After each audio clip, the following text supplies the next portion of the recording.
안녕하십니까. 반갑습니다. 미스터리 TV의 미스터리 미스터입니다. 네, 자 오늘은 저희가 새로운 주제를 가지고 촬영을 해볼 텐데요. 최근에 여행이 재개되면서 저희도 이제 굉장히 많은 크루즈 여행 문의를 받게 되는데 예전에 뭐 촬영을 다 했지만 그래도 좀 새로운 버전으로 다시 좀 촬영을 주제를 정했습니다. 그래서 크루즈를 100번 정도 타본 전문가가 추천하는 크루즈 여행 지역. 네네. 왜냐면 이제 지역을 정하는 데 있어서 최근에 좀 문의가 많다 보니까 그래서 그런 지역에 대해서 어떤 지역을 어떻게 가는 게 좋을까 그런 부분들을 한번 편하게 뭐 늘 우리가 뭐 대본 없이 이렇게 하는 것처럼 네네. 편하게 한번 얘기를 해보도록 하고요.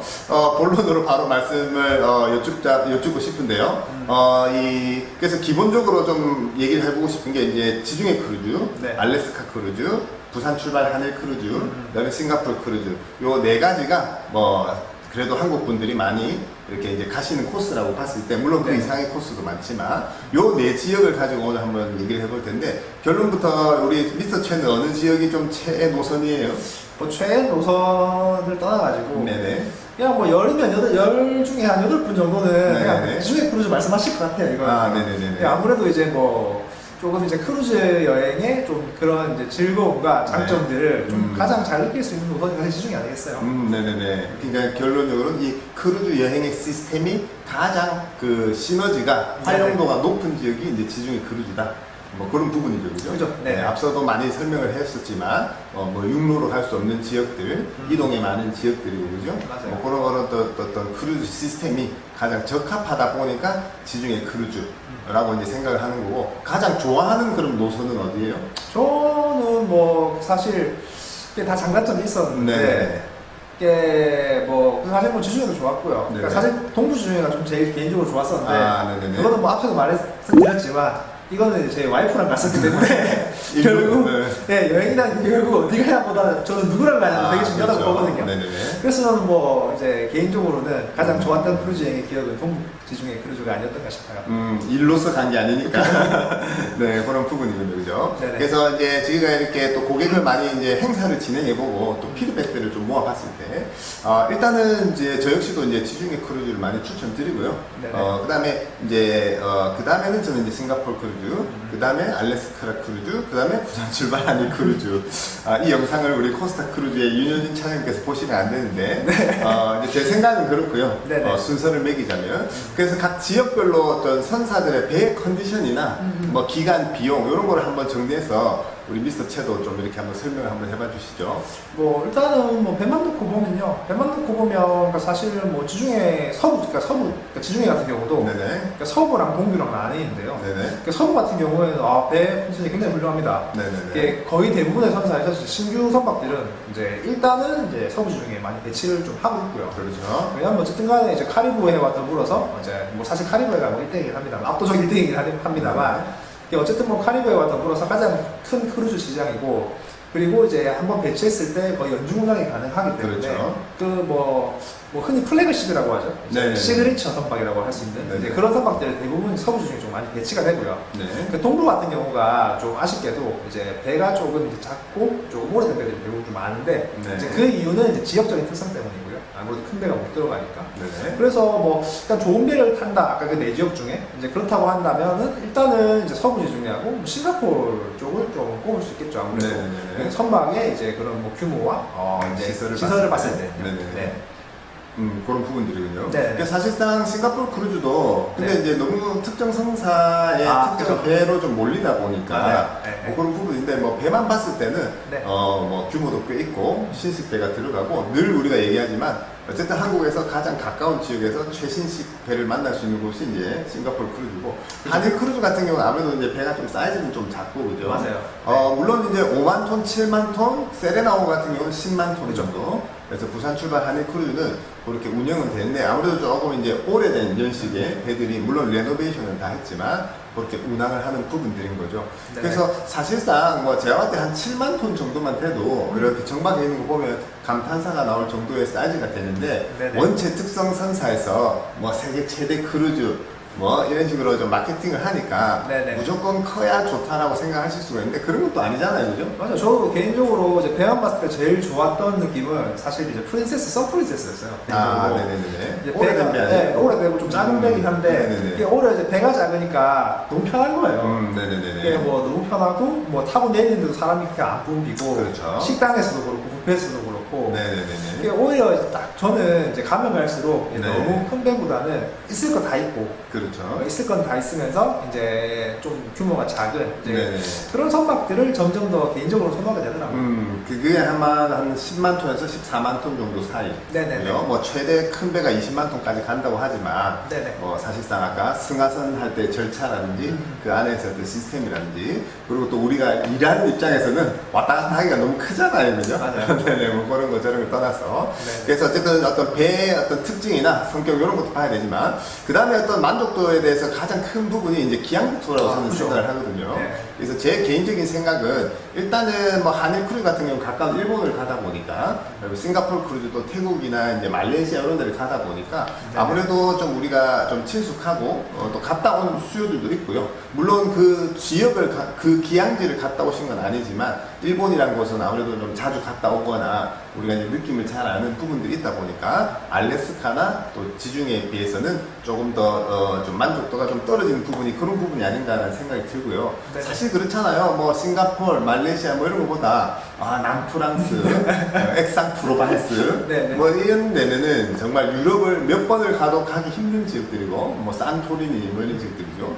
그런 데서 오는 좀 만족도가 좀 크고 날씨 이런 게 좀 중요한 것 같아요. 아, 네. 아무래도 이제 물론 크루즈가 선박이 날씨를 고려해서 다 이렇게 기간을 정해서 운항을 하지만 그래도 이제 우리가 이제 우리 한국 또 그 한일 크루즈 같은 경우는 아무래도 좀 6월부터 8월 성수기 때 운항을 많이 하다 보니까 일본 같은 경우는 너무 좀 덥고 그죠? 네네. 싱가포르 크루즈도 저희가 12월에 굳이 기획하는 이유가 그나마 현지 날씨가 좋아서 하는데 그마저도 저는 덥고 습해가지고 네네. 발코니를 뭐 열어본 적이 없어요 사실.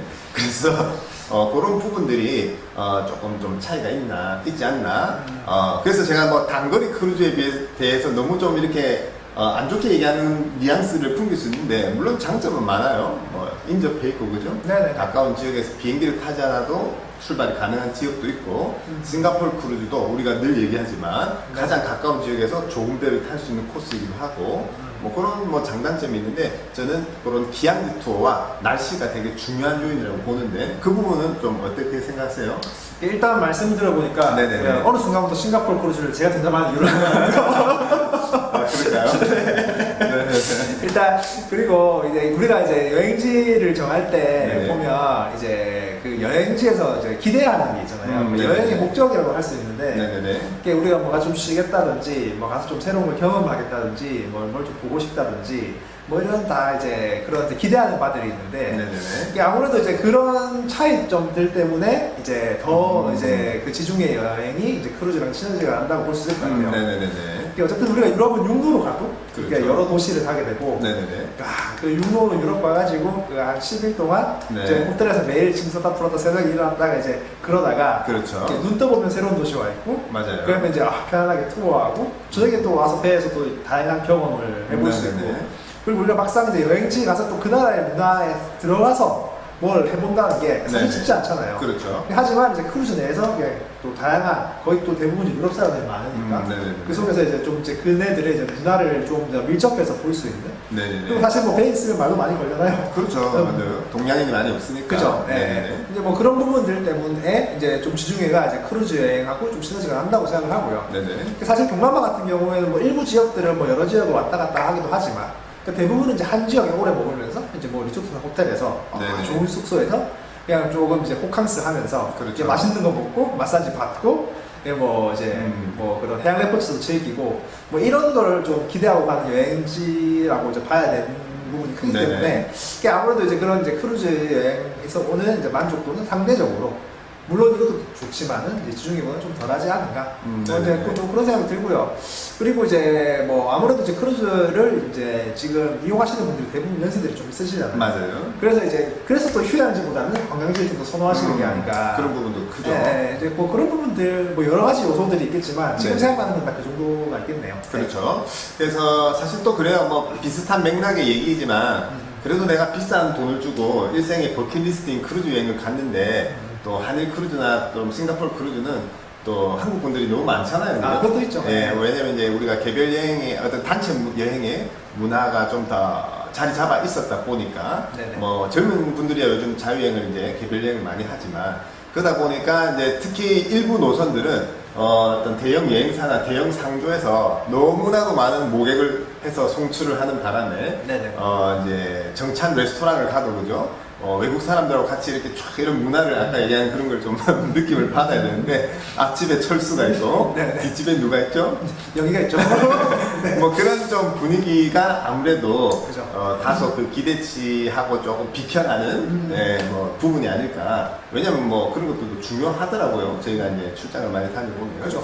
그래서 뭐 여러 가지 요인들이 있는데 물론 뭐 지역마다 장점들은 다 있어요. 뭐 알래스카도 사실은 크루즈가 아니면 그런 지역들을 볼 수 없는 부분이기 때문에 네네. 그 지역이 좋고 나쁘고 뭐 저기를 떠나서 그 자체만으로도 의미가 있는 게 예를 들어서 알래스카 크루즈고 네네. 그다음에 부산 출발 한일 크루즈도 또 어르신들이나 또 혹시 비행기를 또 장거리 비행기 싫으신 분들은 또 부산에서 바로 탑승해서 또 크루즈를 즐길 수 있는 또 메리트도 있고 네네. 여러 가지 좀 장점들이 있다고 그렇게 볼 수가 있겠네요. 네네. 자, 물론 그래서 뭐 6일, 7일, 그 다음에 지중해나 알래스카는 한 10일 기간에 따라서 비용 차이도 있고 하다 보니까 이게 뭐가 딱 좋습니다. 뭐 이런 것보다는 이제 그래도 이제 처음 크루즈 여행을 하는 데 있어서는 오늘 말씀드린 내용을 좀 참고를 해서 판단을 하면 될 것 같은데 이게 할 얘기는 너무 많은데 짧은 시간에 이렇게 좀 줄이려니까 좀 한계는 있어요. 네네. 끝으로 뭐 이렇게 좀 정리해서 우리 미스터 차가 하고 싶은 얘기 있으면 하시고 마무리하도록 할게요.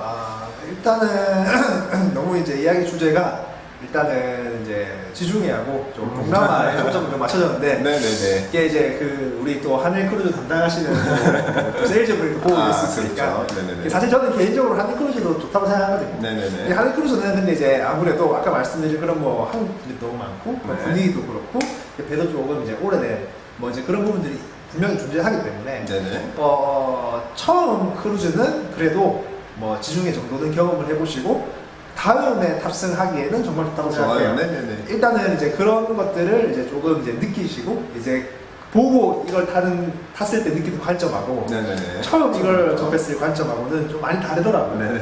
예, 그래서 뭐 이제 그러신 분들이 이제 뭐 어쨌든 간에 이제 비행기 안 타도 되고 네네. 뭐 그리고 뭐 조금 이제 일정 동안 좀 편안하게 여러 지역을 사실 일본 휴양지도 제가 뭐 이렇게 디스는 아니지만 사실 사카이나토 별로였어요.